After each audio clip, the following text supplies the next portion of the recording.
It's so nice to be here. I love you too. I love you because you believe. I love you because you believe in personal freedom. I love you because you believe that the individual is greater than the state and our freedoms come from God and not from the government.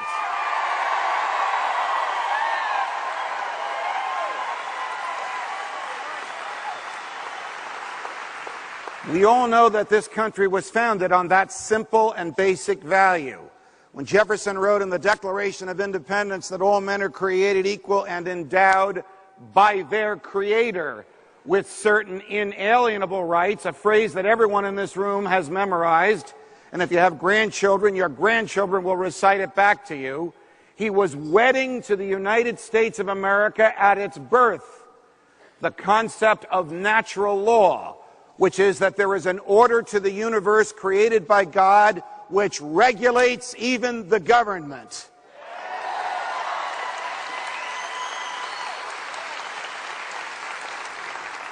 When Thomas More was on trial for treason, the alleged and under the law at the time proven act of treason was his refusal to acknowledge that the king, Henry VIII, was the head of the church on earth. He represented himself at his own trial.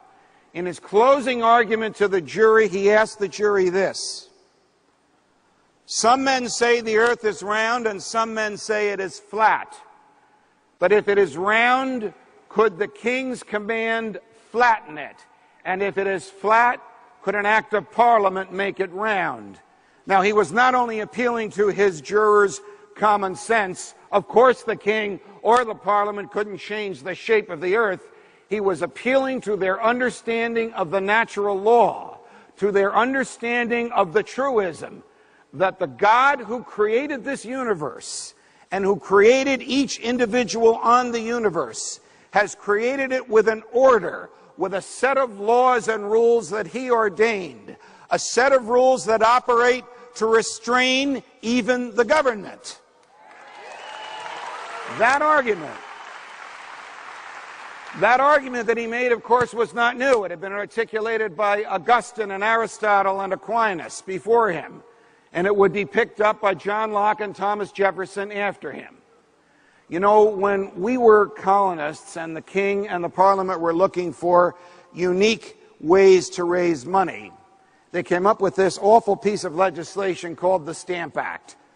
The Stamp Act required that everybody in the United States, not in Great Britain, but only here, had to have on every piece of paper in their home, every book, every legal document, every financial document, every piece of correspondence, every invoice, even a poster to be nailed to a tree or a pamphlet to be distributed to your neighbors. Every piece of paper had to have a stamp on it that bore the image of the king. You think the post office is bad today? You had to go to a British government post office in the United States to buy these stamps. Question: how did the king and the parliament 3,000 miles away know if you had the king's stamp on every piece of paper in your home? Answer: Parliament enacted a hateful piece of legislation called the Writs of Assistance Act. This law permitted British soldiers to enter your house with a self-written search warrant. So it was not uncommon for there to be a knock at the door and a British soldier would hand you a piece of paper on which he had authorized himself and his men to cross your threshold, ostensibly to look for the stamps. Of course, while they were there, they might help themselves to alcohol if you couldn't prove you had paid a tax on it.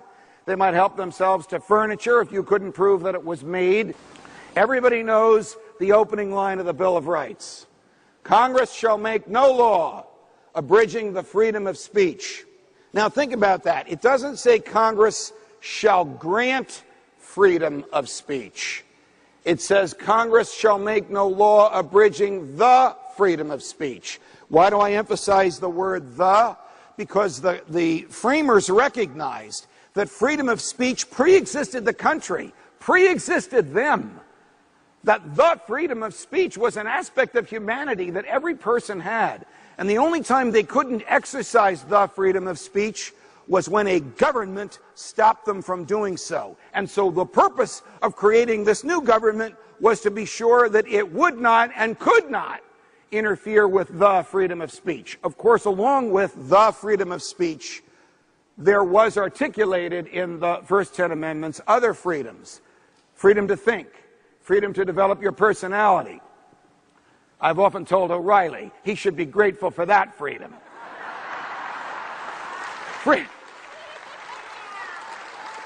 Freedom to worship or not to worship. Freedom to travel. Freedom to express your thoughts personally, privately, or in writing and publicly. Freedom to carry and use a gun.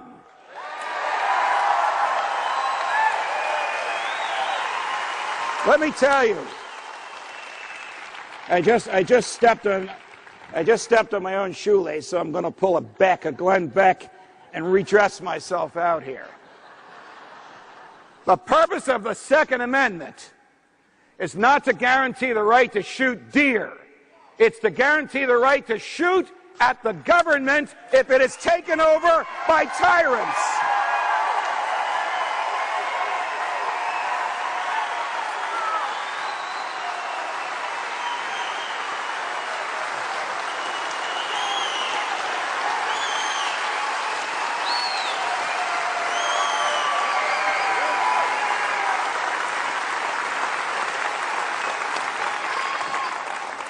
I bet you never heard a politician tell you that. Actually, you probably will in a couple of minutes. We're not allowed to endorse people, but my dear friend Connie Mack will be here, and he shares that view. There is also in the Fourth Amendment the quintessentially American right, the right to be left alone. Today we call it the right to privacy. That's the right that says when the government wants to come across that threshold, as the King and Parliament authorized British soldiers to authorize themselves to do, the government has to go to a neutral judge and present evidence of a crime on the inside of the threshold. Otherwise, it shall not enter and it shall not pass. So the Constitution was ratified, and a few years later the Bill of Rights were ratified and added to it. And the country began with 2 unanimous elections of George Washington as president. In the second presidency of the United States, John Adams, there arose throughout the country something that seems weird and bizarre to us today. It was fear of the French. You see, Jefferson had been the U.S. ambassador to France, and Jefferson had a lot of friends in France. And Jefferson believed that the individual was greater than the states, and the states were greater than the federal government, and Jefferson was back here. And the government was worried that Jefferson's friends from France would come over here and vote out John Adams, and vote out the big government federalists, and vote in these small government people that believed that the Constitution meant what it said. So before they were kicked out of office, they enacted the Alien and Sedition Acts, which basically said, hey, we're a new country, we have open borders. You want to come here? Come. Establish yourself. Vote. Be free. Unless you're coming from France. In which case you have to wait 14 years before you can be an American citizen. Then they added a very troublesome section to the Alien and Sedition Acts, which said, anyone who shall publicly bring the government or the president or the Congress or the Supreme Court into disrepute shall be convicted of a felony and liable to imprisonment for 2 years. Wait a minute. You have that right? Yes, I do. So the question is, how could the same generation, in some cases the very same human beings who wrote just 10 years earlier, Congress shall make no law abridging the freedom of speech, when they got into power and regulated and controlled the Congress, in fact, write a law that did abridge the freedom of speech? We will see many examples of this throughout American history. I'm going to cite a few more for you. But think about what happens to people when they get into the government and are looking out from the inside and they have in their hands all that power. They are failing to restrain what St. Augustine called, don't go crazy over this phrase, libido dominandi. No, not that kind of libido. Libido dominandi is the lust to dominate. This is a disease that inflicts almost everybody in the government. How many people do you know run for the government and say, I'm going to shrink it. I'm going to decline to exercise the powers that are there so that you will have more freedom. They may say that, but once they get there, we saw this happen with the Founding Fathers. Now with the Alien and Sedition Acts, they do the opposite. Well, a congressman from Vermont couldn't stand the Alien and Sedition Acts, voted against them, argued against them on the floor of the House of Representatives, and he decided to push the envelope. President Adams sometimes got a little carried away and could be seen in Washington, D.C. and in Philadelphia wearing a purple robe. And sometimes Mrs. Adams would sew a gold epaulette on the shoulders, and he could be seen parading around in public wearing that. President Adams also experienced an affliction that happens to a lot of middle-aged men, a problem with his waistline. So Congressman Matthew Lyons of Vermont decided to bring the president into disrepute by mocking his waistline.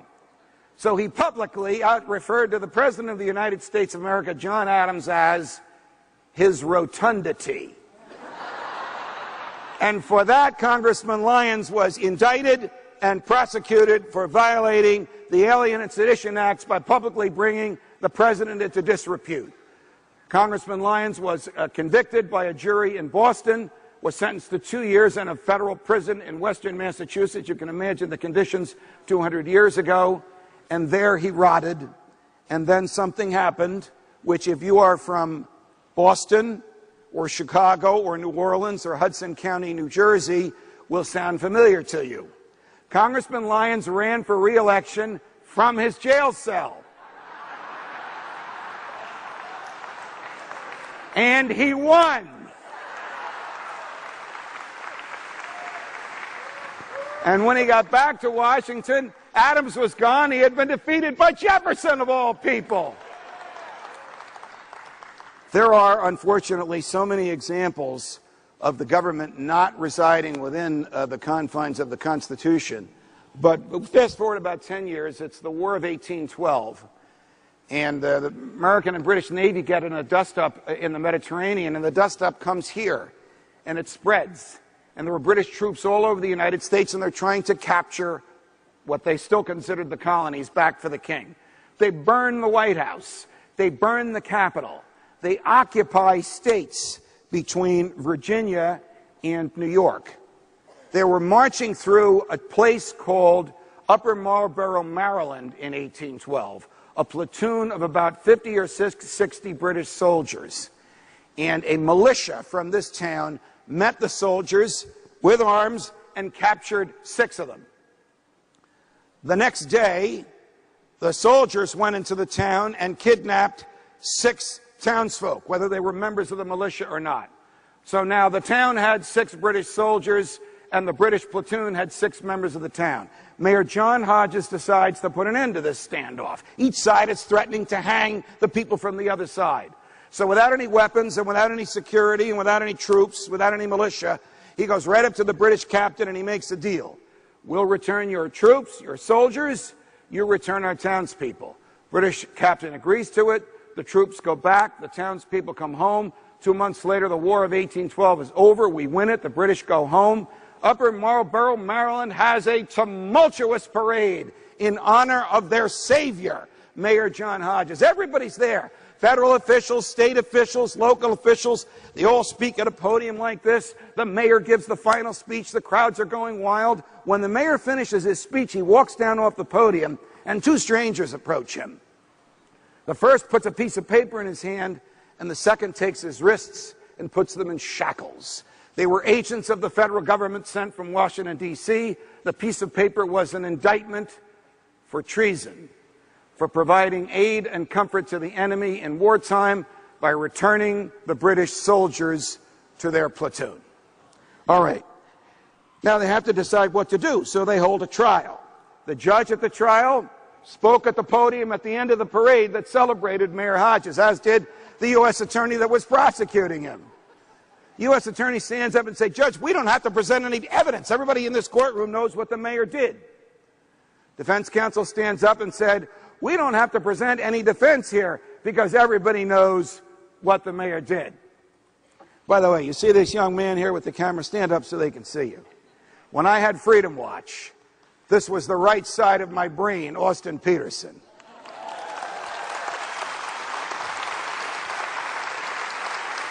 He's now been promoted. He works for Freedom Works, which is one of the reasons you're all here. So the judge says to the jury, think about how the times have changed. Gentlemen, there were no ladies in the jury at the time. Gentlemen, I want you to go across the street to the local tavern. And after you finish drinking, deliberate your verdict and come back here and give it to us. Foreperson raises his hand and says, Your Honor, we don't have to deliberate. We already know the verdict. The mayor is not guilty.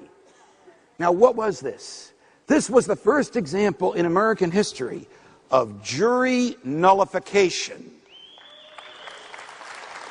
12 farmers said to the almighty federal government, thou shalt not pass. No matter what is written in a statute books, no one was harmed by this. He risked his life, and you're not going to put him in jail for treason. Now, here's the dark side to this. The Justice Department has a rule that before anybody can be prosecuted for treason, the President of the United States himself must authorize the prosecution. Question: what big government left-wing creep was President of the United States in 1812 that authorized all this?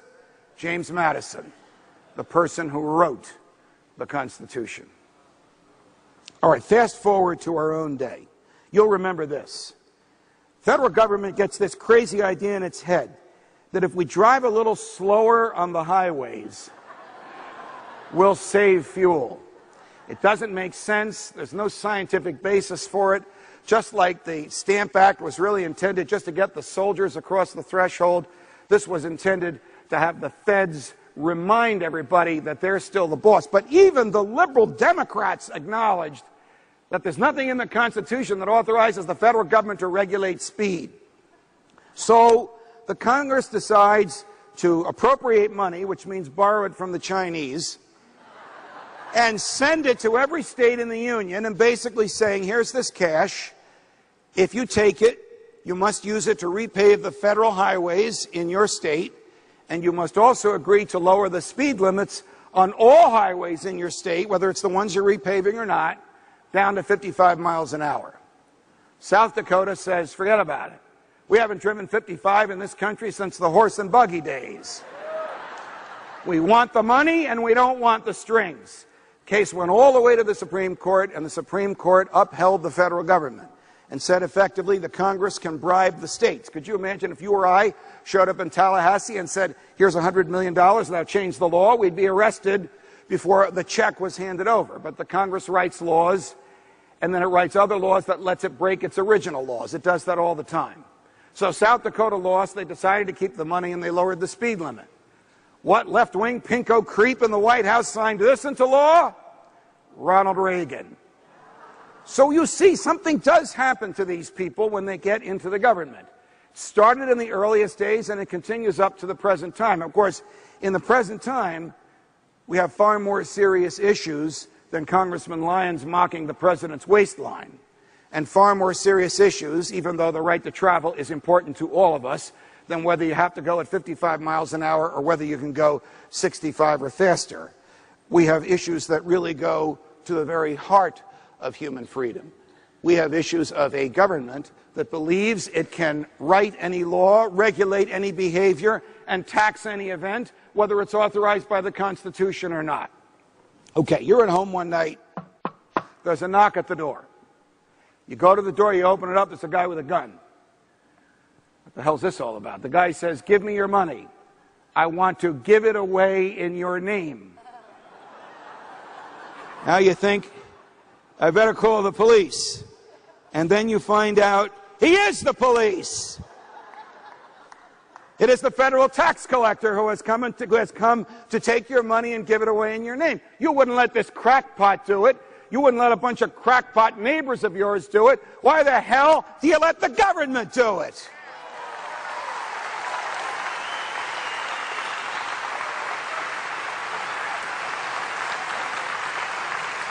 In the United States of America, there are three ways to acquire wealth. The first is the inheritance model. God bless you. Some relative or friend died and left you a fortune. The second is the economic model. You voluntarily trade with someone else. Your intellect, your skills, your knowledge, the sweat of your brow, your hard work and your time. That's the economic model. The third model is the mafia model. Give me your money or else. Which model does the government use? Again, why do we permit this to happen? You know, the same Declaration of Independence that says that we are created that our rights come from our Creator and are inalienable also says that all the power the government has comes from the consent of the governed. Think of all the things that the government does to us today that no one in this room has ever consented to, and probably the people that you have sent to Washington have never consented to either. Like, for example, the Patriot Act. I was speaking to a group of members of Congress, and, you know, lawyers are taught early on, don't ask a question unless you already know the answer. I said to them, do you folks realize that the Patriot Act permits federal agents to write their own search warrants? Nobody raised their hand.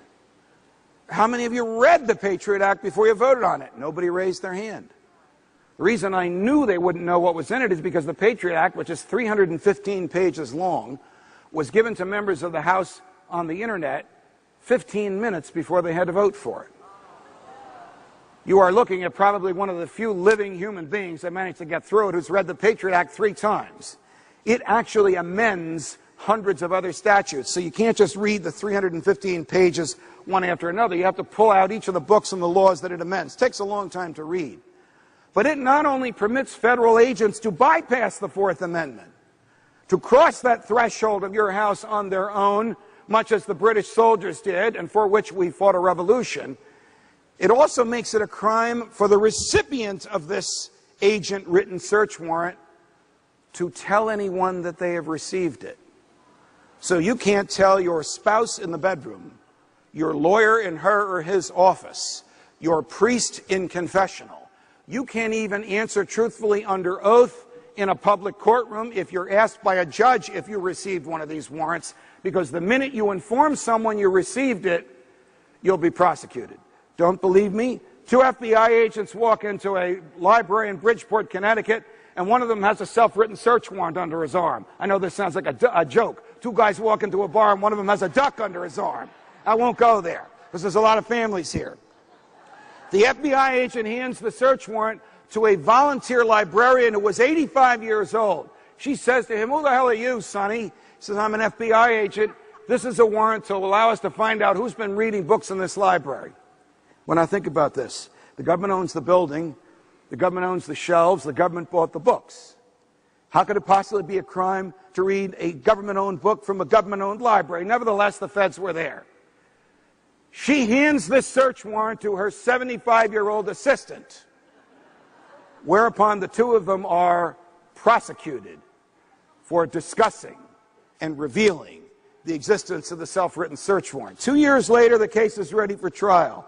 On the eve of trial, the federal judge calls the prosecutors and defense counsel in and says, before we start the trial against these 2 young ladies, who are now 87 and 77, I want you to know that tomorrow morning I'm going to be on the front page of the New York Times and every major newspaper in the country because I am about to declare the Patriot Act unconstitutional.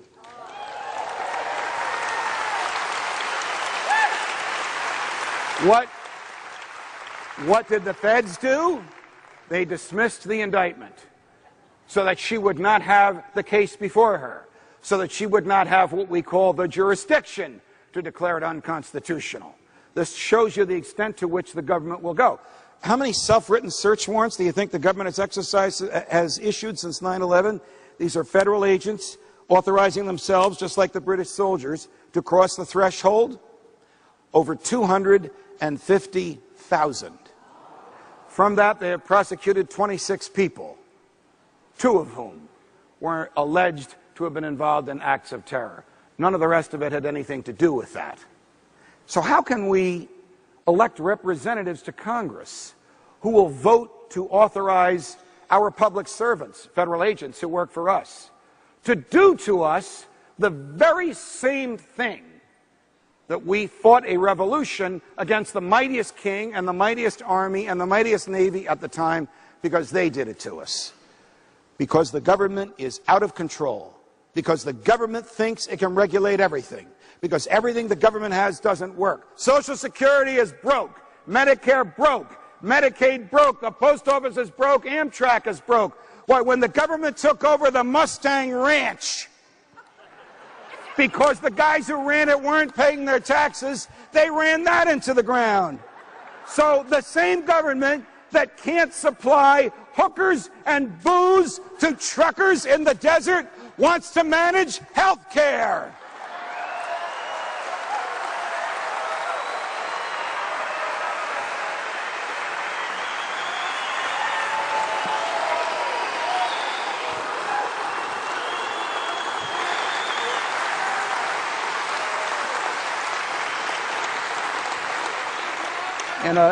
In a couple of minutes after I leave the stage, I don't know if it's before Congressman Mack or after him, you will have the privilege of observing a performance by one of the greatest public speakers in modern America, for whom I had the wonderful opportunity to work when we worked together at the Fox News Channel.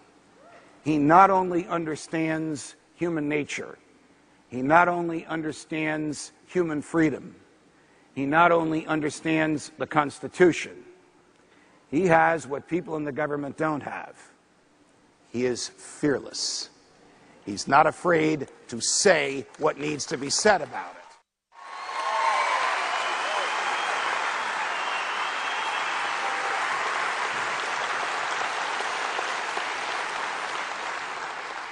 I'm not even going to tell you his name, but you know of whom I speak. On the 19th of October, in the year of our Lord, 2012, 7,000 American patriots assembled in a room in Central Florida, in the United States of America, in order to celebrate human freedom. 50 years.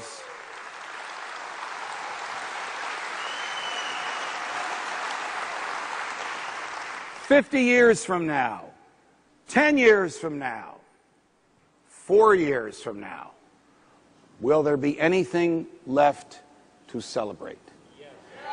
The answer to that lies with everyone in this room. Freedom lies in your heart, but it must do more than just lie there.